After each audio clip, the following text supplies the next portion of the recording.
네, 오늘 135번부터인데요. 오늘 좀 빠르게 진행해서 중일 수학을 마무리하겠습니다. 통계 부분까지 한 다음에 중일 수학을 이제 종강할 건데요. 제가 조금 빠르게 진행할 겁니다. 도형 부분은 그렇게 어려운 내용이 없고 계산 부분이 많거든요. 그 부분은 문제를 많이 푸셔야 돼요. 네, 그래서 135번 개념부터 한번 보죠.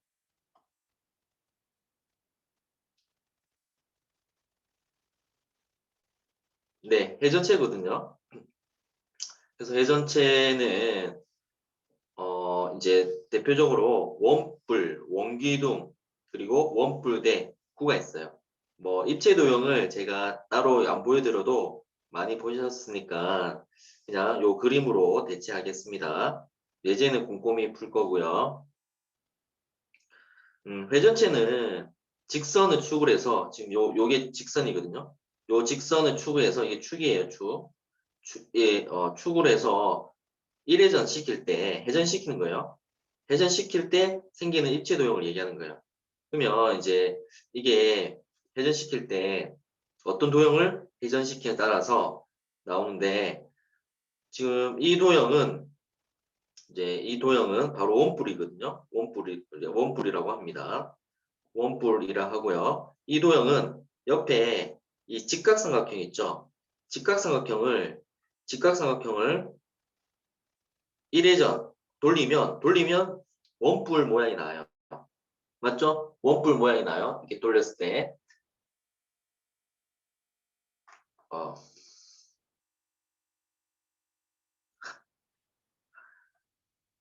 화면 공유를 안 했군요. 오늘. 네, 죄송합니다. 다시 할게요.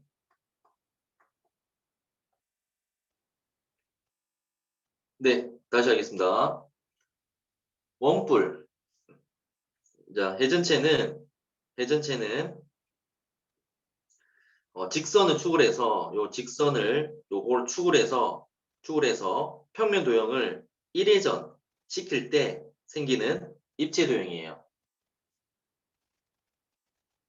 지금 이 도형은 원뿔인데요. 이 원뿔은 이쪽에 직각삼각형을 1회전 시키면 원뿔 모양이 나와요. 원뿔. 직각삼각형을 1회전 시키면 원뿔이 나오고요. 이때 회전시킬 때 축이 되는 직선을 회전축이라고 해요. 이걸 회전축이라 하고요. 그리고 이 부분 있죠. 이 부분은 모선이라고 그래요. 모선. 이 부분은 모선. 자, AB가 회전하여 생기는 면을 옆면, 그리고 옆면이라 하고요. 대표적으로 원뿔이 있어요. 제가 한번 그려볼게요. 원뿔은 이런 모양이에요. 좀 이따가 보실 겁니다. 원기둥은 이런 모양이에요. 많이 보셨죠? 원뿔대는 이런 모양이에요. 그리고 구는 많이 보셨죠? 이런 모양이에요. 얘네들이 다 회전체예요. 그러니까 어떤 축을 돌려서 이제 어떤 직선을 축을 해서 숑 돌렸을 때 생기는 입체 도형을 회전체라고 합니다. 자, 다음 중 회전체가 아닌 것은 몇 번입니까? 회전체가 아닌 것은 몇 번이죠? 회전체가 아닌 것은 9, 원뿔, 원뿔대, 오각뿔대, 원기둥. 그래서 오각뿔대죠. 오각뿔대는 각기둥이죠. 그러니까 다면체죠. 그러니까 다면체라고 했죠. 얘가 다면체입니다. 나머지는 회전체, 구, 원뿔, 원기둥, 원뿔대. 회전체입니다. 그 다음에 원뿔 볼게요. 자, 아까 설명했잖아요. 직각삼각형을 직각을 낀 변을 축으로 해서 요게 축 그리고 직각삼각형 얘를 숑 돌린 겁니다. 이렇게 1회전 시키면 이 원뿔 모양이 나오죠. 꼭각본. 자, 예제를 한번 보죠. 그림과 같이 직각삼각형, 직사각형 반원을 직선 L을 회전축으로 하여 회전시킨 회전체 이름을 말하라. 자, 이거는 원뿔이고요. 그리고 이거는 이제 좀 이따 하실 건데 이런 모양이죠. 이게 바로 원기둥이죠. 원기둥이 나오고요. 즉 원기둥은 직사각형을 숑 돌린 겁니다. 이건 반원. 반원을 돌린 건 뭐가 나올까요? 반원 돌리면 구가 나와요. 이렇게 구가 나오죠. 뭐 지구같이 공 모양의 구가 나온답니다. 그래서 대표적인 회전체 원뿔, 원기둥, 구. 자, 하나 빠졌죠? 원뿔대. 원뿔대는 뭘 회전시키냐면 축 그리고요. 원뿔대는 사다리꼴입니다. 사다리꼴. 사다리꼴을 1회전, 1회전 숑 돌리면 원뿔대가 나요. 원뿔대 모양은 바로 이런 모양이 됩니다. 이게 원뿔대라고 합니다. 그래서 네 가지를 생각하시면 돼요. 회전체는 원뿔, 원기둥, 그리고 구, 원뿔대 이렇게 있습니다. 그 다음에 137번 보죠. 원기둥 나왔죠? 예제 바로 보겠습니다. 이 도형은 1회전 하면 어떤 도형이 생긴지 그려라. 원기둥이죠. 원기둥이고요. 그 도형의 모선을 말하라. 모선은 이 부분이죠. 위에 보시면 이 부분이 다 모선이에요. 모선입니다. 모선이고요. 그 다음에 넘어갈게요. 원뿔대 그림 그렸죠? 이게 원뿔대입니다. 원뿔대 모양이고요. 어떤 도형을 회전시켰냐면 사다리꼴이죠. 이렇게 해서 사다리꼴을 회전시키면 바로 이 모양이 나온답니다. 사다리꼴입니다. 자, 회전체의 이름을 말하여라. 바로 원뿔대죠. 원뿔대입니다. 자, 그 다음에 구. 자, 구는 반원을 지킨 거죠. 이겁니다. 구는 요거를 회전시키면 바로 구가 나온답니다. 얘는 구. 이렇게 되고요. 어렵지 않죠? 넘어갈게요. 슝. 회전체를 회전축의 수직인 평면으로 잡는다면 항상 원이다. 회전체가 있어요. 회전체 원뿔 있고요. 그리고 원기둥이 있고요. 그리고 구가 있고요. 그리고 원뿔대가 이렇게 있잖아요. 이렇게 있습니다. 근데 얘를 회전체를 회전축의 수직, 회전축을 한번 그려보죠. 회전축, 회전축, 회전축, 회전축 이렇게 되죠. 수직인 평면 어떻게 자르냐면 가로로 자르는 거예요. 가로로 이렇게 자르는 겁니다. 가로로 수직인 걸로 자르면 항상 어떤 모양일까요? 항상 자르면 원 모양이 이렇게 되는 겁니다. 원 모양 보이시죠? 원 모양 원 모양이에요. 타원이 아니에요. 원이에요. 원, 원, 원입니다. 원 모양이 됩니다. 항상 원이다. 그림 아시겠죠? 이거 수직인 평면입니다. 참고로 수직인 평면이에요. 이걸 제가 다시 그려야 되겠네요. 수직입니다. 이걸 다시 그리면 원뿔에서 수직이니까 이렇게 수직으로 자르셔야 됩니다. 단면은 어떤 도형입니까? 원이죠. 원이 됩니다. 자, 이제 우리가 초등학교 때 많이 했던 건널비, 그 다음에 부피가 나오거든요. 이제 각 기둥의 건널비와 부피, 그리고 원기둥, 원뿔, 이렇게 건널비 부피. 이 부분에서는 이제 초등학교 때 많이 했기 때문에 바로 예제를 풀어보면서 계산을 실수 없이 하면 충분히 잘 할 수 있습니다. 먼저 삼각기둥이죠. 이 모양은 삼각기둥인데요. 옳은 것은 삼각기둥은 면이 몇 개 있습니까? 3개, 2개에서 5개 있죠? 따라서 5면체죠. 틀렸습니다. 1번. 면 ACFD, ACFD, ACFD가 이쪽에 있죠? 모서리 AB는 수직이다. AB와 그 다음에 ACFD, ACFD는 수직 맞습니까? 이거 수직입니까? 수직 아니죠. 아니죠. 틀렸습니다. 그 다음에 3번 삼각형 ABC의 넓이는 2분의 15이다. 넓이 3, 4, 12 나누기 하니까 6이 되겠죠. 6제곱센티미터. 겉넓이와 부피를 한번 구해보죠. 먼저 겉넓이. 겉에 있는 넓이거든요. 그러면 밑면 또 넓이가 방금 6이었잖아요. 몇 개 있나요? 밑면이 2개 있죠. 2개. 자, 그리고 요거까지 해서 2개입니다. 더하기 옆면을 보죠. 옆면은 요거, 요거, 그리고 뒤에 3개 더해야 되겠죠? 6, 3, 불고기, 자, 플러스 4, 6, 24, 그 다음에 5, 6, 30 이렇게 되죠. 이거 계산하면 12, 그리고 30, 60, 84가 되죠. 답은 4번 맞습니다. 부피는 어떻게 구하나요? 부피는 밑넓이 곱하기 높이죠. 밑넓이 요거 이 넓이가 삼각형 넓이 6이었고요. 네, 곱하기 6에서 36입니다. 부피는 밑넓이 곱하기 높이를 하시면 됩니다. 아시겠죠? 각기둥의 부피와 겉넓이는 이렇게 구한답니다. 그 다음 142번 원기둥의 옆넓이, 겉넓이, 부피 한번 구해보죠.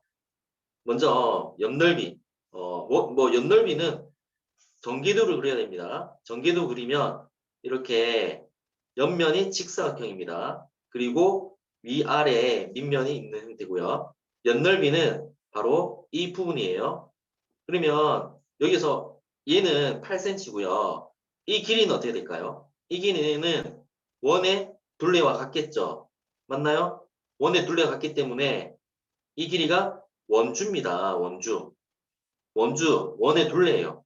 그 원의 둘레는 반지름 3이네? 2πr이죠? 외웠죠? 그럼 2πr에 의해서 원주가 얼마입니까? 2πr에서 6π. 그쵸? 6π. 그래서 넓이는 어떻게 되나요? 48π. 옆넓이가 48π 이렇게 되는 겁니다. 예. 자, 댓글 해주신 분 아주 좋아요. 제가 이제 중간중간 혹시 지금 제 얼굴 보이시나요? 얼굴 보이시나요? 네. 잘생겼습니까? 네, 감사합니다. 예. 혹시나 해서, 예, 저는 안 보여가지고, 예, 감사합니다. 예, 여기 오늘 계약한 제 사무실입니다. 사진하고 다르죠? 예, 실물이 훨씬 낫다고 얘기하시더라고요. 네. 색이 너무, 이뻐요. 예, 이뻐요. 예, 실물이 나아요. 예, 감사합니다. 실물 보신 분 있죠? 여러분, 여러분 있습니다. 예, 산뜻합니다. 좋습니다. 예. 앞으로 이제 얼굴 무조건 공개하고 촬영하겠습니다. 이제 중학교 1학년 오늘 끝나거든요. 예, 예, 무조건 공개합니다. 1학년 오늘 끝내요. 대단하죠? 저희 1학년 수학을 끝나고 중2로 들어갑니다. 다음 시간에. 그리고 중3 끝나면 고등 수학을 늦어도 4월 초에 들어가겠습니다. 예. 그러니까 정말 열심히 하셨고요. 재밌잖아요, 수학이. 수학을 잘하면 저처럼 피부가 좋아져요. 제가 그 비결이 바로 그거예요. 수학을 잘하면 피부가 좋아진다. 죄송합니다. 예. 자, 시작하죠. 건널비는, 자, 이제 시작하겠습니다. 건널비는, 밑넓이 2개. 예, 감사합니다. 자, 밑넓이 2개. 요, 파이 제곱, 9파이, 9파이 2개.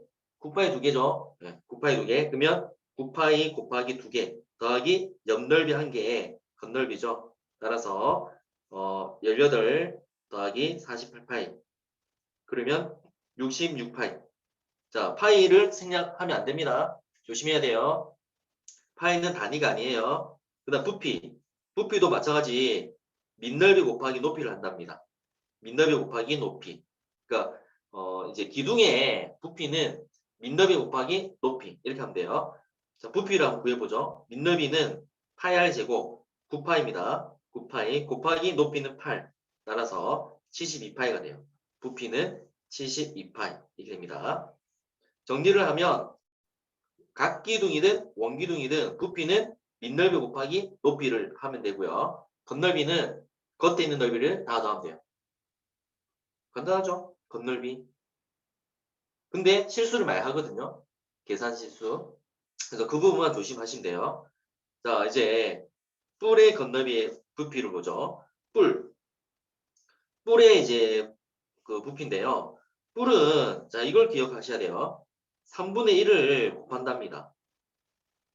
그 기둥의 부피에 3분의 1을 곱해요. 왜냐하면 이런 모양이 있다고 할게요. 기둥. 이 모양에 뿔을 하나 넣어보죠. 뿔을 넣으면 이제 삼각뿔 뭐 이런 모양 그림을 제가 정확히 뭐 이런 식으로 뿔을 이렇게 넣을 겁니다. 이런 식으로 이 뿔이 있어요.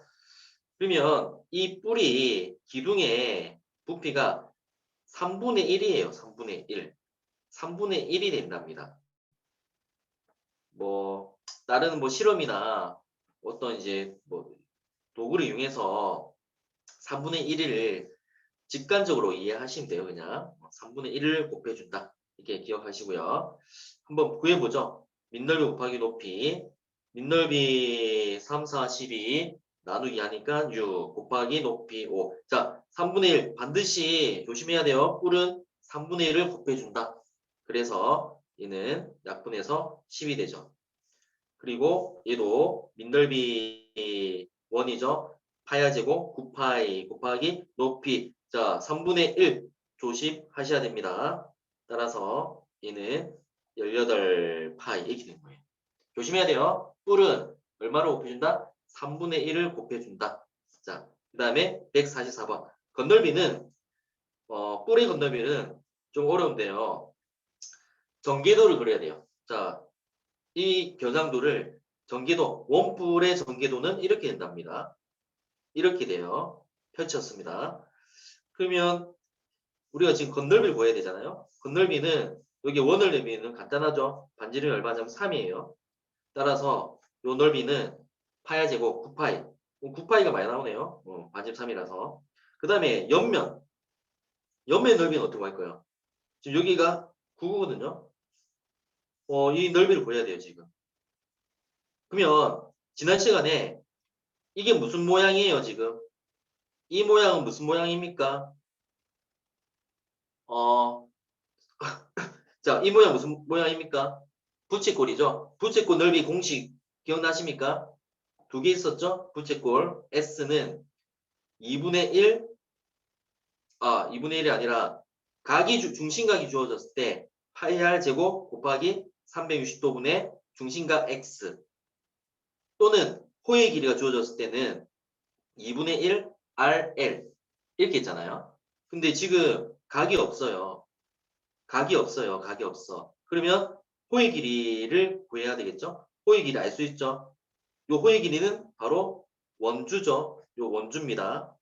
따라서 원주는 2파이 r이니까 얼마인가요? 6파이가 됩니다. 이게 호의 길이에요. 자, 따라서 넓이를 이거를 이용해서 구해보겠습니다. S는 2분의 1 RL이죠. 따라서 2분의 1 R 자 R은 여기서 이거예요. 이겁니다.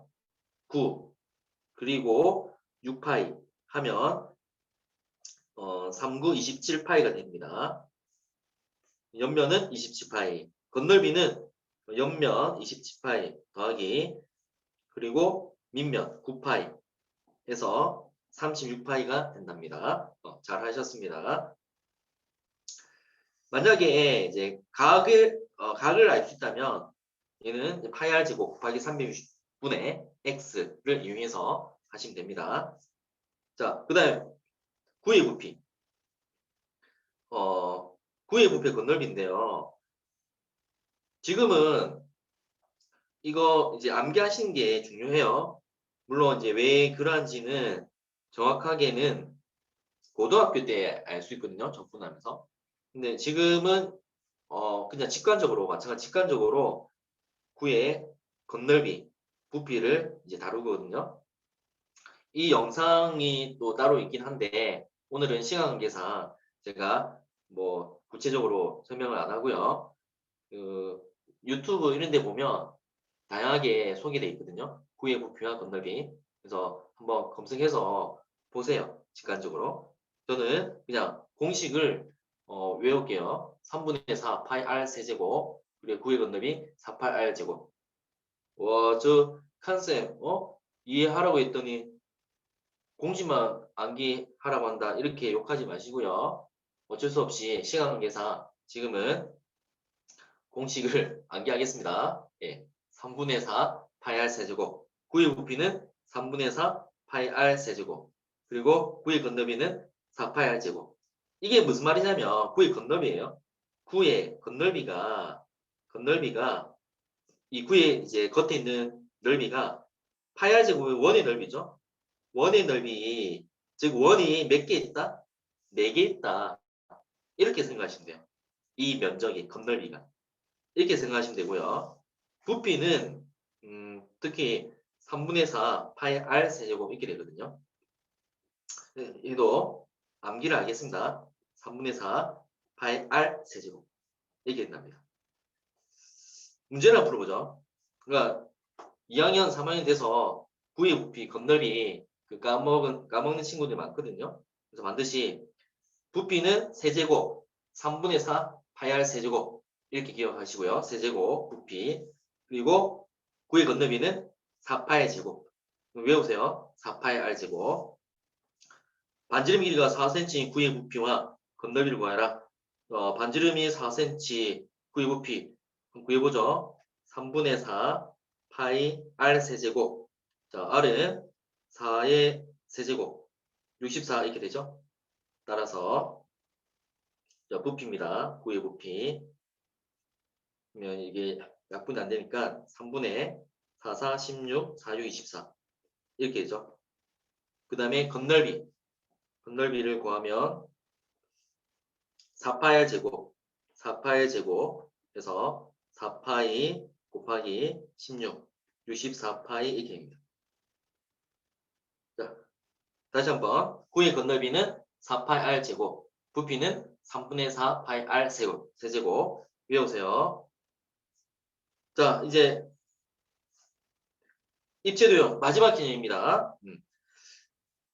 문제를 보고 개념을 바로 설명할게요. B가 어떻게 했냐면, 자, 지금 보이시죠? 지금 원기둥 안에 구가 쏙 들어가 있고요. 그리고 원뿔이 들어가 있어요. 이때 이 부피 B가 어떻게 되냐면, 제일 작은 게 지금 원뿔이죠. 그림에서. 제일 작은 게 원뿔이고요. 부피가. 그 다음에 9고요. 그 다음에 원기둥이거든요. 그 B가 어떻게 되냐면, 결론부터 얘기할게요. 부피 B는 1대 2대 3이에요. 제일 작은 게 원뿔, 두 번째 9, 세 번째 원기둥, 부피 B가 1대 2대 3인데 왜 그런지는 한번 볼게요. 여기 20인데 R이라고 볼게요, 지금. R. 반지름이 R인 이 밑면 원이고요. 그러면 높이는 어떻게 될까요? 지금 9도 반지름이 R이에요. 높이는 요 R 이렇게 되죠. R. 반지름이 R인 원과 9예요. 그럼 높이는 지금 2R이 되죠. 이해하셨나요? 그럼 여기서 먼저 원뿔의 부피를 구해보죠. 원뿔의 부피는 어떻게 구했나요? 원의 넓이 파이 r 제곱 곱하기 높이는 2R 곱하기 3분의 1이었죠. 따라서 원뿔의 부피는 3분의 2 파이 r 세제곱 이렇게 돼요. 3분의 2 파이 r 세제곱. 자, 그 다음에 두 번째 9의 부피. 요 바로 공식에 의해서 9의 부피는 3분의 4 반지름이 r이니까요. 4r 세제곱 이렇게 되죠. 그 다음에 세 번째 원기둥의 부피는요. 원기둥 원의 넓이 파이 r 제곱 곱하기 높이 하면 되죠. 2r. 따라서 2파이 r 세제곱. 그러면 한번 적어볼게요. 원뿔이 3분의 2 파이 r 세제곱. 원뿔이 3분의 2 파이 r 세제곱 대, 그 다음 9는 3분의 4 파이 r 세제곱 이렇게 되죠. 그 다음에 아까 원기둥은 얼마였죠? 원기둥은 2파이 r 세제곱이었죠. 2파이 r 세제곱. 자, 그럼 그래서 b를 구해야 되는데 파이는 다 날려보냅시다. 파이. r 세제곱도 다 날려보내야 되죠. 파이 r 세제곱 날려보냈습니다. 그럼 숫자만 남았죠? 3분의 2와 그리고 3분의 4와 2가 남았는데, 우리가 초등학교 때 가장 작은 자연수 b를 나타내기 위해서 3을 곱해주죠. 3을 곱하면 2대 4대 6 이렇게 되죠. 그리고 자연수로 나눌 수 있죠. 바로 1대 2대 3이 되는 겁니다. 그래서 이 부피비가 작은 순서대로 원뿔 9, 원기둥 1대 2대 3이 되는 거예요. 자, 그리고 내접하는 원기둥 9, 내접하는 원기둥 9에서 여기 있습니다. 원뿔은 빼시고요. 건널비, 9의 건널비와 원기둥의 연넓이는 1대 1이에요. 9의 건널비 공식이 어떻게 되나요? 4파이 r 제곱이었죠. 원기둥의 연넓이, 원기둥 연넓이는 직사각형이고요. 원의 둘레였죠. 원의 둘레가 2파이 r, 2파이 r이고요. 그 다음에 높이는 2r이죠. 따라서 연넓이는 4파이 r 제곱이 되죠. 4파이 r 제곱 똑같이 나왔죠. 따라서 1대 1이라는 얘기예요. 9의 건널비와 원기둥의 연넓이는 1대 1이다. 해서 도형이 끝났습니다. 이제 통계를 들어가겠습니다. 바로 통계를 들어가기 전에 중학교 1학년 때 이제 통계 나오고요. 2학년 때 확률 나오고요. 그래서 통계 단어는 확률과 그리고 통계 두 가지를 생각하시면 돼요. 확률과 통계. 그래서 중학교 1학년 때는 통계 부분이 나옵니다. 바로 보죠. 초등학교 때 이 내용이 나오기 때문에 이것도 빠르게 한번 해보겠습니다. 예제를 풀면서. 통계는 어렵지 않아요. 근데 실수가 굉장히 많아서 아이들이 점수가 안 나오거든요. 그러니까 계산이 많고 평균 이런 것들 다 계산이거든요. 그래서 반드시 검산을 해야 돼요. 통계에서는. 그래서 어렵지 않으니까 실력이 아니라 시력만 좋으면 돼요. 시력만. 잘 보면 돼요. 실력이 아니에요. 통계는 시력입니다. 보세요. 줄기가 이 그림인데요. 줄기가 이 그림은 줄기가 있고요. 잎이 있고요. 줄기는 여기서 10의 자리를 얘기하는 겁니다. 10의 자리. 그리고 잎은 1의 자리예요. 여기서 그러면 이 자료를 보고 넣는 거예요. 어렵지 않아요. 실력이 아니라 시력이라 했죠. 이제 나이 들어서 제 책에 그 예제가 안 보인다는 노안이라서 예제가 안 보인다는 그런 컴플레인이 있는데요. 죄송해요. 일단 최대한 크게 했지만 잘 안 보여서 가까이 보세요. 예, 죄송하지만 가까이 보시고요. 제가 이 강의에서 확대를 시키니까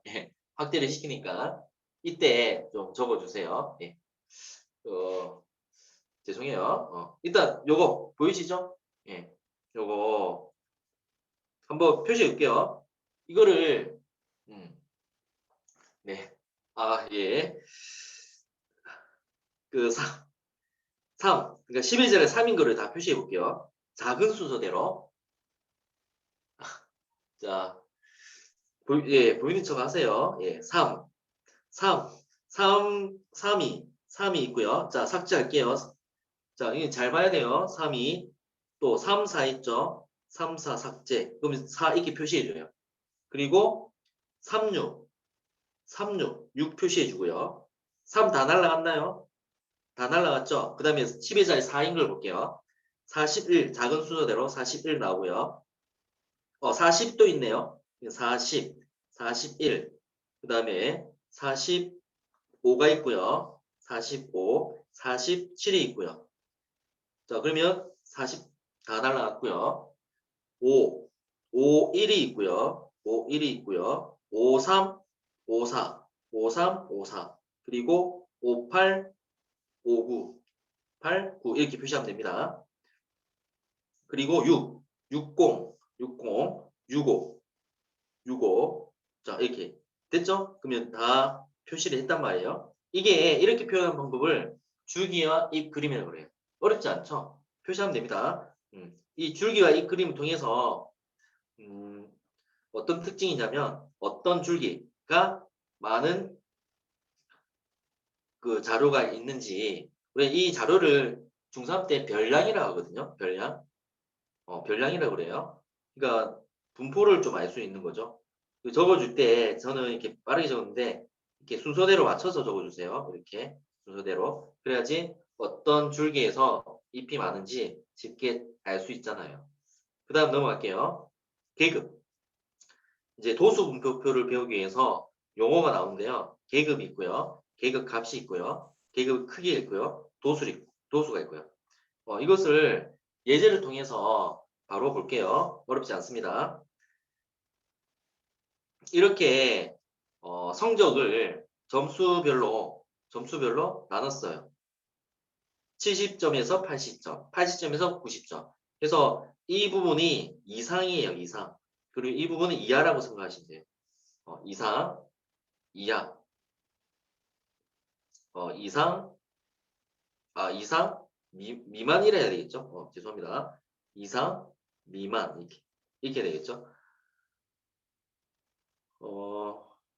이상, 미만, 이렇게 생각하시면 되고요.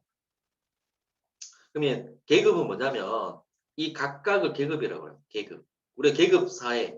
군대 가면 계급이 있죠. 군대에서 최고 낮은 계급이 뭔가요? 또 군대 얘기를 또 안 할 수가 없는데 1병일까요? 2병일까요? 2병이죠. 예, 2등병은 2등병이라 할게요. 예, 2병 해병대는 2병이라고 하고요. 육군은 2등병이라고 그래요. 저는 2병, 2병, 예, 2병 되기 전에 훈련병이 있어요. 훈련병, 2병, 1병. 1병은 왜 1병이겠어요? 일을 가장 많이 하거든요. 1병. 상병이 제일 무서워요. 상병, 병장. 이게 계급이잖아요. 그러니까 이런 거예요. 계급은. 어떤 구간이나 범위를 나눈 거를 계급이라고 해요. 그럼 여기서 이거를 각각 계급이래요. 그럼 여기서 퀴즈입니다. 계급이 몇 개 있습니까? 여기서는. 계급이 몇 개 있나요? 2개. 잘하셨습니다. 그럼 여기서는 계급이 몇 개 있나요? 계급이 6개. 6개. 1, 2, 3, 4, 5, 6개. 계급이에요. 계급. 요 이상 미만 나와 있죠? 이게 계급이에요. 자, 그 다음에 계급의 크기가 있는데요. 계급의 크기가 뭐냐면, 계급의 크기는, 이 두 값의 차이예요, 차이. 계급의 크기가 차이인데, 80에서 70을 빼면 돼요. 얼마인가요? 10. 계급 크기가 얼마인가요? 10. 그래서 계급 크기는 다 일정해야 돼요. 똑같아야 된다, 이게요. 그럼 이거의 계급 크기도 마찬가지 얼마일까요?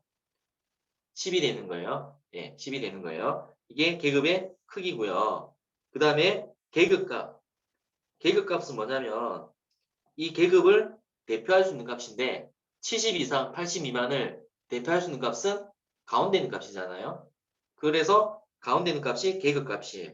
그럼 여기서 계급값은 뭐가 되냐면 계급값은 지난 시간에 이거와 이거의 가운데 있는 값을 어떻게 구했죠? 70 더하기 80 나누기 2를 했거든요. 네, 따라서 75가 되는 겁니다. 그럼 적어주세요. 팁. 자, 계급값은 어떻게 하냐면 A 더하기 B 나누기 2를 하신대요.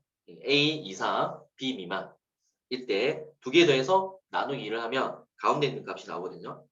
마찬가지 얘도 한번 볼게요. 계급값. 뭐 얘는 85 바로 적을게요. 계급값 이렇게 됩니다. 자, 그 다음에 이 계급에 해당하는 인원, 자료의 개수를 뭐라고 하냐면 도수라고 그래요. 도수치로 뭐 그런 거 아닙니다. 도수입니다. 도수. 자료의 개수를 도수라고 해요. 도수. 이거는 합계고요. 합계고요. 왼쪽에 한번 보고 오른쪽 넘어갈게요. 계급 이해하셨죠? 그 다음에 계급값 이해하셨죠? 계급의 크기 설명했고요. 그 다음에 도수 얘기했고요. 문제 볼게요. 성적이나 몸무게 등 자료를 나타낸 수량을 뭐라고 합니까? 이거 뭐라고 합니까? 뭐라고 하죠? 수량을 도수라고 하고, 별량을 일정한 간격으로 나눈 구간을 뭐라 합니까? 별량을 일정한 간격으로 나눈 구간을 계급이라 하고요. 또 구간의 넓이, 그러니까 구간 넓이 차이예요. 넓이가 차이입니다. 구간의 넓이를 계급의 크기라 하고요. 계급을 대표하는 값인 계급의 중앙값을 계급값이라고요. 각 계급에 속하는 별량의 수를 그 계급의 뭐랍니까 이거? 계급의 도수 이렇게 하죠.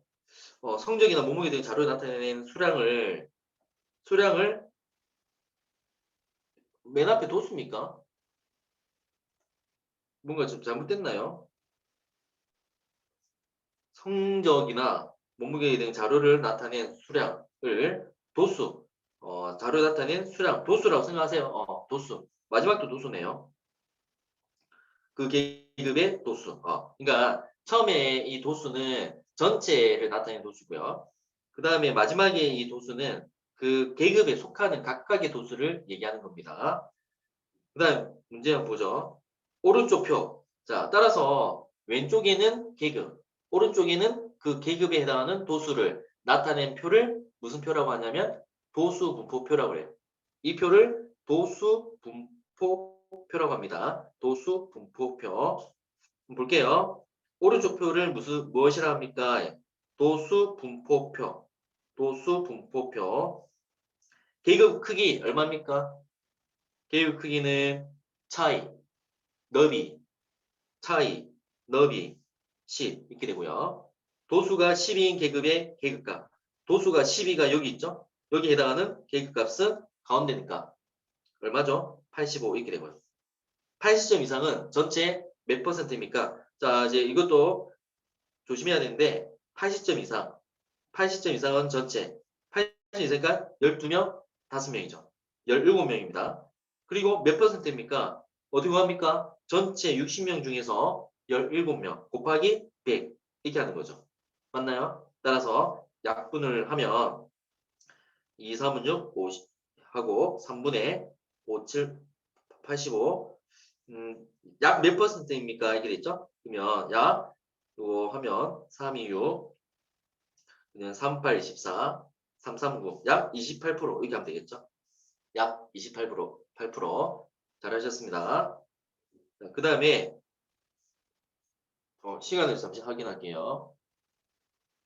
네, 44분 지났고요. 이것도 평균이거든요. 이것도 중요합니다. 평균. 도수 분포표에서 평균을 어떻게 구하냐면 자, 보세요. 예제를 한번 볼게요. 평균을 바로 구해보겠습니다. 자, 불러보세요. 계급값 얼마입니까? 가운데는 값 1, 그 다음에 3, 5, 7, 9, 11, 13이 계급값이에요. 가운데는 값. 그리고 이제 평균으로 갈 건데요. 평균은 어떻게 구하냐면 이 계급값을 구한 다음에 계급값 곱하기 도수를 해요. 왜? 도수는 인원수잖아요. 그 인원만큼 곱하는 거예요. 곱하는 거예요. 계산은 생략할게요. 곱하는 거예요. 그리고 적어주세요. 이렇게. 적어주세요. 각자 해보세요. 그리고 다 더하세요. 다 더하세요. 이거. 요거를 다 더하세요. 그럼 더하면 어떤 값이 있겠죠? 어떤 값이 있습니다. 그리고 나누기 뭘로 하냐면 자, 그 다 더한 값에서 계급값 곱하기 도수 곱해서 다 더한 값 해서 도수의 총합 여기 40이죠? 40을 나눈 겁니다. 이게 도수 분포표에서 평균이에요. 그러면 여기서 얘 평균을 한번 구해보죠. 간단하게. 얘 평균은 75. 자, 10만 적을게요. 75 계급가 곱하기 3 그리고 더하기 또 85 계급가 곱하기 7 나누기 뭐 하면 된다? 10 하면 돼요. 예, 이게 평균, 도수 분모표의 평균입니다. 자, 넘어갈게요. 히스토그램이 뭐냐면 히스토그램 가로축에는 계급, 가로축에는 계급, 세로축에는 도수로 이제 계급의 크기를 가로 그리고 도수를 세로로 하는 직사각형을 그려놓은 그래프인데 뭐 이런 모양이에요. 직사각형 형태. 막대 그래프와 비슷하게 한데 막대 그래프는 이런 게 막대 그래프잖아요. 이런 게 막대 그래프고요. 근데 히스토그램은 붙여놓은 거예요. 히스토그램은 이렇게 붙여놓은 거예요. 이렇게. 붙여놓은 거예요. 이렇게. 이게 히스토그램이고요. 가로는 뭐라고요? 가로는 계급, 그러니까 계급 나타낸 거고요. 세로는 도수, 도수. 이 표를 히스토그램이라고 합니다. 문제를 한번 보죠. 히스토그램을 그려라 이렇게 돼 있잖아요. 대충 한번 그려볼게요. 가로 계급 맞죠? 요거. 그리고 세로는 도수 맞죠? 계급 20에서 25. 몇 명이죠? 1명 이렇게 표시하면 됩니다. 그리고 25에서 30은 4 이렇게 표시하면 됩니다. 그리고 30에서 35는 8 이렇게 표시하면 됩니다. 그 다음에 35, 40은 11 이렇게 표시하면 됩니다. 그리고 40에서 45는 5 이렇게 표시하면 됩니다. 45에서 50은 1. 자, 이걸 뭐라고 한다? 히스토그램이라고 합니다. 뭐라고요? 히스토그램입니다. 그 다음 152 히스토그램의 성질인데요. 직사각형 넓이의 합은 계급의 크기 곱하기 도수의 총합이에요. 왜냐하면 이 직사각형의 가로가 뭘까요? 직사각형의 가로. 직사각형의 가로가 계급의 넓이죠. 계급의 크기예요. 이 직사각형의 가로가 계급의 크기예요. 직사각형의 뭐다? 가로. 계급의 크기고요. 그러면 우리가 넓이는 어떻게 하냐면 10 곱하기 잘 보세요. 요거 10 곱하기 도수 2 더하기 또 10 곱하기 도수 뭐 5 더하기 또 10 곱하기 도수 9 이런 식으로 더하잖아요.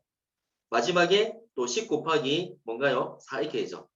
얘를 10으로 묶어내면 어떻게 될까요? 10으로 묶어내면 2 더하기 5 더하기 9 더하기 땡땡땡 더하기 4 이렇게 되죠. 근데 이 10이 뭐냐면 계급의 크기예요. 맞죠? 그리고 이게 뭐예요? 도수의 총합이죠. 아시겠나요? 직사각형 넓이 합은 뭐와 같다? 계급의 크기 곱하기 도수의 총합을 하면 된다 얘기예요. 10 계급의 크기 그 다음에 도수의 총합이 자, 직사각형에서 세로를 다 더한 겁니다. 자, 이와 같은 그래프를 무엇이라고 합니까? 히스토그램이죠. 히스토그램. 그리고 전체 학생 수는 방금 몇 명이었죠? 여기 2명, 5명, 9명, 12명, 8명, 4명 해서 다 더하면 10, 그 다음 19, 28, 30, 40 이렇게 되고요. 계급의 크기는 10이고요. 계급의 개수 몇 개입니까? 1, 2, 3, 4, 5, 6, 6개 이렇게 되죠. 도수가 가장 큰 계급의 계급값, 가장 큰 계급의 계급값은 95가 되겠죠. 90에서 100이니까요. 자, 넘길게요. 히스토그램에서 자, 이 히스토그램이죠. 도수분포 다각형은 뭐냐면 이거 보시면 됩니다. 히스토그램에서 이 중점, 요 중점하고 양 끝에는 0, 0 이렇게 표시한 다음에 다 연결한 거예요. 다 연결. 이걸 뭐라고 하냐면 도수분포 다각형이라고 그래요. 아시겠죠? 도수분포 다각형이에요. 그러니까 보시면 밑에 선분과 위쪽에 모두 선분이죠. 선분. 그러니까 선분으로 둘러싸인 도형을 다각형이라고 했잖아요. 근데 특히 이것을 도수 분포 다각형이라고 그래요. 오른쪽도 마찬가지예요. 어떻게 하냐면 중점, 중점, 중점, 중점, 중점, 중점 연결하고 양 끝에 이렇게 표시해요. 따라서 연결, 선분 연결, 연결, 연결, 연결, 연결. 이게 뭐라고요? 도수 분포 다각형이랍니다.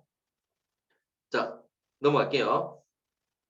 자, 도수 분포 다각형과 가로축으로 둘러싸인 부분 넓이는 히스토그램의 직사각형 넓이 합과 같다. 자, 중요한 성질이고요.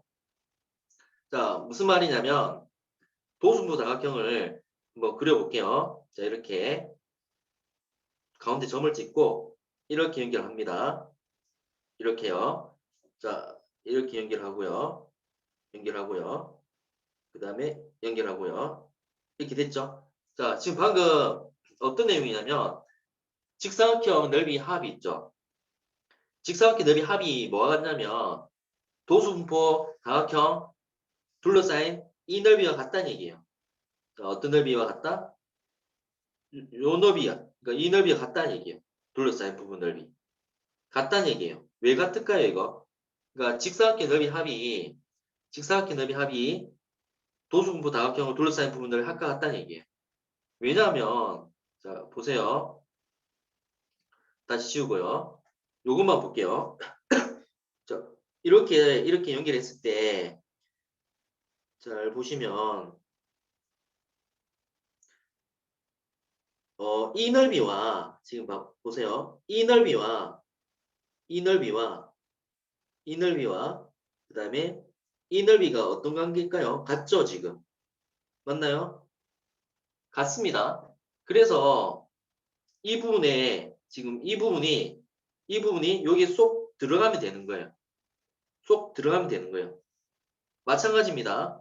이 부분의 넓이가 이 부분의 넓이는 무슨 넓이가 같냐면 이 넓이는 이 넓이가 같죠. 그래서 마찬가지 이 부분이 일로 쏙 들어간 겁니다.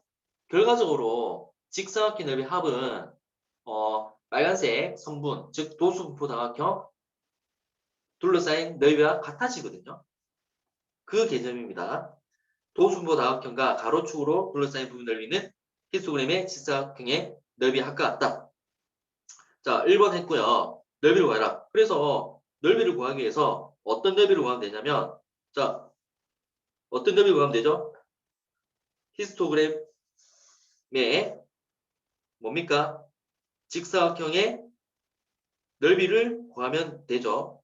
근데 아까 넓이를 어떻게 구했죠? 넓이는 계급의 크기 곱하기 도수의 총합 이렇게 구했거든요. 그럼 이제 끝난 거예요. 계급의 크기는 10이고요. 도수의 총합 한 명이고요. 3이고요. 그 다음에 8이고요. 그 다음에 5가 되고요. 그리고 여기는 3이 되고요. 됐죠? 다 더할게요. 4, 12, 17, 20입니다. 따라서 200이 되는 거예요. 넓이가. 아시겠죠? 넓이가 200. 자, 그 다음에 자, 개념 몇 개 나오는지 한번 볼게요. 하나, 둘, 셋, 넷. 자, 4개 남았습니다. 이제 1학년 수학 마지막 4개 하고 마무리할게요. 조금만 참으세요. 자, 상대수도 어렵지 않은데 여기가 도수 분포표죠. 도수 분포표에서 상대도수는 전체 1로 보는 거예요. 우리가 백분율은 전체 100으로 보죠. 상대도수는 전체 1로 보는 거예요.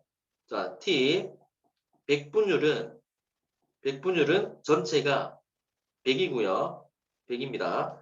그리고 상대도수는 전체를 1로 봐요. 1. 그래서 1에서 얼만큼 나타내는지 비율을 나타내는 거예요. 그러면 10명에서 3명이니까 0.3, 10분의 3, 0.3이 되는 거고요. 그리고 10분의 7, 0.7이 되는 거예요. 어렵지 않죠? 이게 상대 도수예요. 그러면 상대 도수의 합은 항상 얼마가 될까요? 1이 되겠죠. 상대 도수의 합은 항상 1이 됩니다. 자, 한번 풀어볼게요. 총 도수가 300인 도수 분포표에서 도수가 15인 계급의 상대 도수는 어떻게 구한다고요?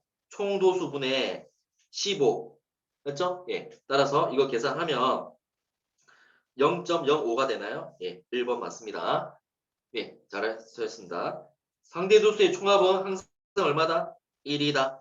상대도수는 그 개의 도수의 무슨 비례? 당연히 정비례겠죠. 정비례가 뭐였나요? 2배면 2배. 그러니까 도수가 2배면 상대도수도 2배. 도수가 3배면 상대도수도 3배. 이렇게 된다 얘기예요. 자, 문제 바로 보겠습니다. A, B, C 구하여라. C는 뭐죠? 바로 1이죠. 상대도수의 총합은 항상 1이니까요. 그리고 20분의 7이죠. A는 20분의 7은 요거는 100분의 35 되고요. 그래서 0.35 이렇게 됩니다. B, B는 20분의 6이죠. 20분의 6도 100분의 30, 0.4 이렇게 되죠. 7 나누기 20, 6 나누기 20 하진 않죠. 그냥 10, 100점 바꿔서 한 게 이제 빠른데 그 내용은 2학년 맨 앞부분에 나올 겁니다. 그때 다시 설명할게요. C는 1이고요. 그 다음에 상대도수 분포표는 그냥 나타낸 표예요. 요거 상대도수의 분포표. 상대도수의 A, B의 값. 뭐 어렵지 않으니까 바로 해볼게요. 50분의 10 얼마죠? 100분의 10이 0.2가 되고요. 그 다음에 50분의 12 100분의 24에서 0.24 되고요. 총합은 1 이렇게 되고요. 맞죠? 그 다음 미양가에 대한 상대도수를 각각 구해라. 와, 수미양가 오랜만에 듣죠. 저희 때 수미양가였죠. 기억나시나요? 저는 수밖에 몰라요, 사실. 가라고요? 예, 죄송합니다. 가라고 가 압니다. 자, 미양가에 대한 상대도수 각각 구해라. 50분의 15니까 100분의 30이니까 0.3 이렇게 돼요. 그 다음에 100분의 14니까 0.14. 어렵지 않죠? 그 다음에 100분의 10에서 0.12. 그리고 반드시 상대도수의 총합이 항상 1이 되는지 확인해 줘야 돼요. 자, 마지막입니다. 마지막인가요? 마지막인 것 같은데. 158번. 맞네요. 자, 마지막입니다. 상대도수 그래프. 상대도수 그래프는 상대도수를 적었고요. 그리고 이렇게 도수포 다각형 해서 이은 거예요. 이게 상대도수의 그래프입니다. 분포표를 그래프로 나타내라. 이렇게 이은 겁니다. 상대도수의 그래프. 그래서 50점 이상, 60점 미만의 학생 수는 50점 이상, 60점 미만은 상대도수가 0점이죠. 그래서 이 문제가 많이 나오는데요. 상대도수는 전체 도수분의 그 계급의 도수죠. 계급의 도수. 그럼 이거를 이항을 시키면 우리가 그 계급의 도수를 구하기 위해서는 상대 도수 곱하기 전체 도수를 하시면 돼요. 그래서 학생 수, 계급의 도수로 구하는 문제거든요. 50점 이상, 60점 미만의 상대 도수가 0점이죠. 그러면 0.2 곱하기 전체 몇 명입니까? 200명이죠. 따라서 이렇게 계산하시면 돼요. 그러면 2 곱하기 20이니까 40 이렇게 되고요. 도수가 가장 큰 계급의 계급값. 도수가 가장 큰 거는 상대 도수가 가장 큰 거죠. 아까 정비를 한다고 그랬잖아요. 도수가 크면 그리고 상대 도수도 크다. 정비를 한다. 그러면 도수가 가장 큰 계급은 상대 도수가 가장 큰 0.3의 계급값. 계급값은 60, 70의 가운데니까 65 이렇게 됩니다. 계급값은 65. 그래서 158번까지 있고요. 네, 이렇게 중학교 1학년 수학이 끝났습니다. 박수 한번 치죠? 와, 정말 대단하십니다. 정말 1학년 수학이 끝났어요. 이제 어느 정도 아시겠죠? 네, 어느 정도 수학이 이런 거예요. 개념은 어렵지 않고 재밌어요. 그리고 중2도 마찬가지고요. 중3도 마찬가지예요. 정말 재밌는 거는 예, 질문하세요. 질문 있습니까? 질문 있습니까? 네. 정말 재밌는 거는 고등수학이에요. 예. 그래서 고등수학까지 쭉 따라와 주시고요. 질문 받겠습니다. 질문 남겨주세요. 자, 지금, 예. 질문 뭡니까? 채팅창을 한번 볼게요.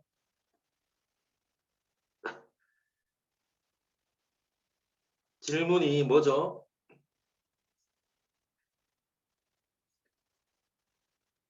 자, 올로 공식은, 왜 입체도형에서 항상 흔해요? 입체도형이 아니고, 올로 공식은 입체도형이 아니고, 정확히 다면체예요, 다면체. 입체도형이라고 하면 회전체 이런 것도 포함이 되잖아요. 근데 다면체에서 항상 선생님이에요. 이 왜 성립하는지는 그 수학 교육에서 이제 그 내용이 나오긴 나와요. 그게 근데 어려워요. 중일에서는 안 다뤄요. 그냥 오일러 공식이 v 빼기 2 더하기 f는 2다. 이거를 어떤 다면체를 이용해서 v 구하고 e 구하고 f를 이용해서 2다 이렇게 하거든요. 근데 엄밀하게는 있어요. 중학교 1학년에서는 안 다뤄요. 그냥 예를 들어서 다면체, 뭐 각기이동이라든지 그다음에 사면체 그런 걸 이용해서 v 구하고 e 구하고 f 해서 2다 이렇게 끝내버려요. 어, 그 부분은 중고등학교 안 나와요. 그 부분은 대학에서도 나오긴 나오는데 대학에서 나와요. 대학에서. 고등학교에서 안 나와요. 그게 궁금합니까? 궁금하죠? 와, 대단합니다. 저번 시간부터, 예, 왜 항상 승진하는지를, 와, 대단합니다. 이런 수학적 호기심이 수학을 잘하게 만드는 거거든요. 그러면 제가 특히 우리가 수학은 가장 재미있는 학부모님에게 다음 시간에 발표할 수 있는 시간을 줄까요? V 빼기 E 더하기 F가 왜인지를 자료를 조사하거나 생각을 정리해서 한 5분 정도 발표할 시간 줄까요? 아니면 책을 한번 읽어보시고, 예, 갑자기 조용하네요. 예, 한번 탐구해 보세요. 예, 초등학생도 잘할 수 있어요. 예, 초등학생도 우리가 그 교육자 브루너가 있는데 어떠한 학문의 지식이든 그 학년에 맞게 변환해서 가르치면 초등학생도 대학 수학을 할 수 있답니다. 어떤 수학 교육학자 이론에 의하면. 그래서 초등학생이라고 너무 그 학년에 얽매이지 말고 본인이 더 넓게 그러니까 한계를 가지지 않으면 무한 상상을 할 수 있거든요. 무한 사고를. 그러니까 초등학생이라도 얼마든지 더 많은 것을 잘할 수 있으니까 그런 한계를 가두지 마세요. 우물한 개구리 가지지 말고 뭔가 할 수 있다. 나는 할 수 있다. 나는 할 수 있다. 나는 풀 수 있다. 이렇게 해서 한번 찾아보세요. 예, 저도 한번 볼게요. 근데 중학교 1학년에서는 그냥 예를 들어서 v 빼기 2 더하기 f는 2 이렇게 하거든요. 예. 근데 호기심이 굉장히 좋았던 것 같아요. 박수를 보낼게요. 예. 일체동이 아니고 정확히 얘기하면 다면체에서 성장한 겁니다. 다면체예요. 이거를 대학에서는 조금 다루긴 다뤄요. 근데 중1에서는 깊게 들어가지 않습니다. 예. 오늘 여기까지 하고 중학교 1학년 끝났고 다음 시간에는 중학교 2학년 들어가겠습니다. 모두 수고하셨습니다. 네, 수고하셨습니다.